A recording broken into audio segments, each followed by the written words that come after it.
Welcome back to No Fall Weddings Week 13 recap, part of the Co-working It universe. Please like, comment, and subscribe. If you're an NFL fan, check out Co-working It's NFL recap and Against the Spread. They drop about every Wednesday and Thursday. As for this college football weekend, the top 14 all won yesterday. So not a lot of drama.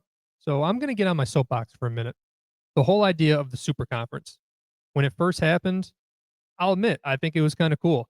The idea of Texas and Oklahoma joining the SEC, Oregon and USC joining the Big Ten. You start thinking of the possible matchups. Oh man, my Buckeyes get to go out to USC and play. You know, they used to only happen in non-conference games, but now it can happen like, I don't know, every other year or something. It's kind of cool. Although the only weird thing is like yesterday with Oregon and USC playing, they're on CBS. It's a Big Ten game. Like, no. I still have the Pac-12 in my heart. But the unintended consequence of these super conferences is the college football playoff.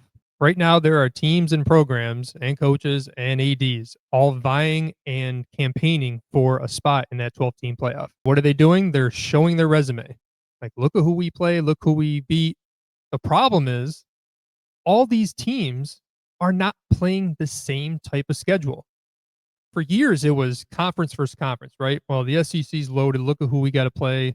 The Big Ten's gotten better lately. Look who they play. And then you compare it to the ACC or the Big 12. Just anything like that, I get because some teams in those conferences are just better. But right now, we got arguments within the conference. There are just not enough games for how many teams are in these super conferences. I will talk about my Buckeyes. They have not played Indiana, Oregon, or USC. That's three of the top 5 teams in the Big Ten. Now, they will play Michigan this week, so you can add one to that. But it's an unbalanced schedule. They don't play Penn State the next 2 years. That's like, it's not our rival, but it's been, like an unofficial rivalry for the last 20 years. Even more astounding is number 3 Texas A&M. Listen to their schedule. They have not played Georgia, Ole Miss, Alabama, Oklahoma, Vanderbilt, or Tennessee. And then they finally play Texas coming up this week. That's the top 7 teams in the SEC. Now, to be fair to these teams, it's not completely their fault. They don't control their conference schedules. They don't choose who they get to play, where they play, when they play. But with the college football playoff now, you got these ADs looking at all these resumes, and they're just unbalanced. They're not the same. And that makes it, listen, arguing college football is probably the second best sport in America after the NFL. It goes the NFL, arguing college football, and then college football, because it just, with all the amount of teams vying for so little spots, arguing is great for ratings. It's great for the talking heads on TV.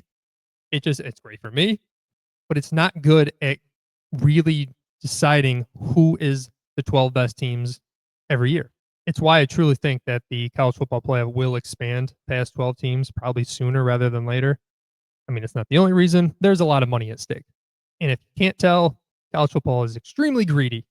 We as fans just want the best games each week. Like, I'll be honest, this weekend sucked, right? There were not a lot of good matchups. And I feel like going forward, you have to, I know you can't guarantee who's going to be good. We all thought LSU was going to be good this year. We all thought Clemson was going to be good. I get it. But all these teams being in the same conference, it's leading to a whole lot of bad games when you just want to see those top 8 teams playing each other all the time. Oregon beat Ohio State last year. I wanted to play them in Columbus this year, get some payback. Or I don't care. I'll play them out in Oregon again, back-to-back years. At least it's a great game. People used to say that the super conferences would destroy college football.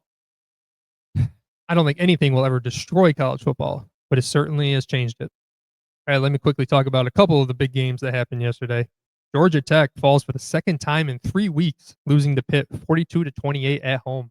Georgia Tech almost lost to 1-win Boston College last week, so this could have easily been their 3rd loss in a row. So now they're out of the ACC championship game, which is just disappointing. And talk about disappointing. Their whole December has been disappointing. I don't get their coach. I don't get Hayes King. It sucks because they're a fun team to watch, but clearly not as good as we all hope.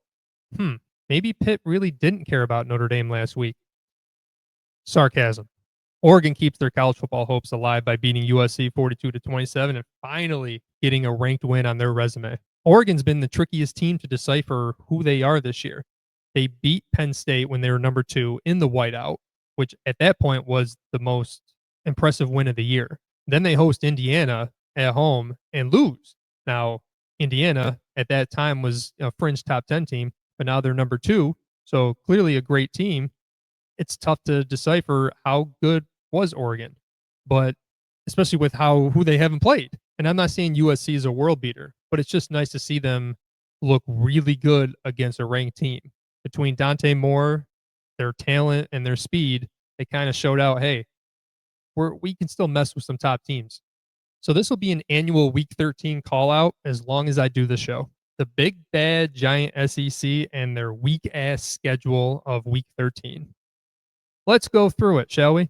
Texas A&M played Samford. Georgia played Charlotte. Alabama, Eastern Illinois. Auburn, Mercer. South Carolina, Coastal. And LSU, Western Kentucky. If you have a directional school on your schedule in November, get the hell out of here. All right, let's get to the play of the day. And this week, I'm going to call it the perfect timing play of the day.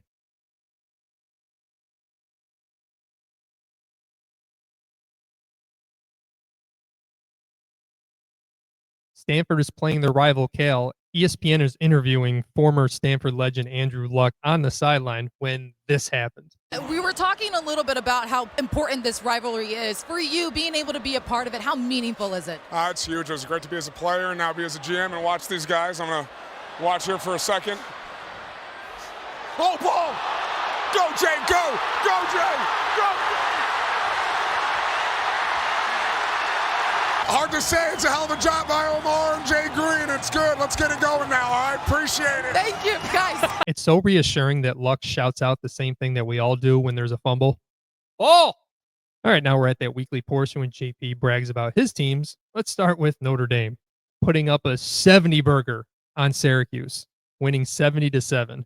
And Syracuse gets a touchdown with 6 seconds left. This was a historical beatdown in South Bend. Notre Dame was up 21-0 without the offense even touching the field. Let that sink in. The game started with a pick six, a blocked punt for a touchdown, and then another pick six for CJ Carr, Jeremiah Love, and the Notre Dame offense even sniffed the field. That, I don't even think I have to do the research. That has never happened in the history of football. Now, I live about 90 minutes away from Syracuse, so you think I would have a little sympathy, feel a little bad for them. No. Here's why. Technically, my first ever Notre Dame game that I went to was against Syracuse in 2008. It was senior day. It was the end of November, freezing cold. Charlie Weiss was still the coach. Jimmy Clausen was a young quarterback. I was so excited to finally go see the hallowed grounds of South Bend, Notre Dame. The campus was amazing. The stadium was amazing. The game, total dud. I don't have the score memorized because I've tried to lose the memory of it, but I know there was an attempt at a game-winning field goal from like 59 yards that came up about 30 yards short, and Syracuse beats Notre Dame. And I'm pretty sure it was the end of the Charlie Weiss era. The only positive that came out of that game was that Manti Te'o was on his scheduled recruiting trip. Now, coming from Southern California, I can't believe he saw that weather and still decided to come to Notre Dame. I'm sure glad he did. So yeah, anyway, screw Syracuse. Ohio State treated Rutgers as a glorified scrimmage. Resting Jeremiah Smith and Carnell Tate because of their lingering injuries.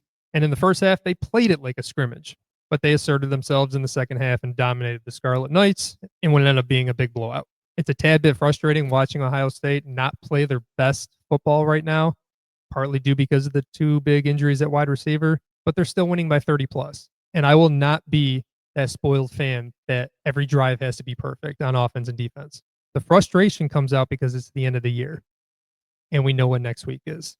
And that leads perfectly into the Week 14 preview. Rivalry week. Here we go. The game. Ohio State at the team up north. Can't even say their name. 4 straight years. 4 straight years I've had to endure Michigan wins. I can't take it anymore. It's technically going to be 6 years since we've won because of the COVID year. I can't take it anymore. The worst part about these losses is that they've all come to top 5 Ohio State teams, 2 of which were undefeated. I understand I lived a charmed life as an Ohio State fan because I basically became a fan around 2001. And that's literally Jim Tressel's first year. And then we proceeded to dominate Michigan for about 19 years. Ryan Day, please, man. I know you. I mean, the last year's loss was probably the worst loss of all of our lives. And then you win the national championship. We please take care of Michigan this year. My son still lives in a world where Ohio State hasn't beaten Michigan. It's got to change. Then we're on to the Iron Bowl, Auburn, Alabama. It's a must win for Alabama with their bad loss to Oklahoma last week. If they don't win, they're not making the college football playoff, and that would be a disaster for Kalen DeBoer after they crept all the way up to number 4 in the rankings. The Egg Bowl, Ole Miss and Mississippi State. Is this Lane Kiffin's last Egg Bowl? If they win, they guarantee themselves at least a home playoff game. So big game for them. Georgia Tech, non-conference rivalry game. Georgia Tech looking to play spoiled basically now. If they win, they keep Georgia from getting a bye in the college football playoff. So, you're playing like crap, Georgia Tech right now, but hey, you got Georgia at home. Why not? Get the big upset. And then we finish it off with Texas A&M at Texas. Still weird. That's not an SEC game in my mind, but it is. A&M looks to stay undefeated, get to the SEC championship game, maybe get a bye. Texas is looking for that last chance resume builder. Hey, if you can be an undefeated top 3 team, man, give the committee something to think about. And is this the Arch Manning moment we've all been waiting for? Thank you for watching No Fall Weddings, part of the Co-Working Universe. Again, please like, comment, and subscribe. We'll see everybody next Sunday, and it's going to be an emotional morning, win or lose. And please remember, if you just got engaged, don't get married in the fall.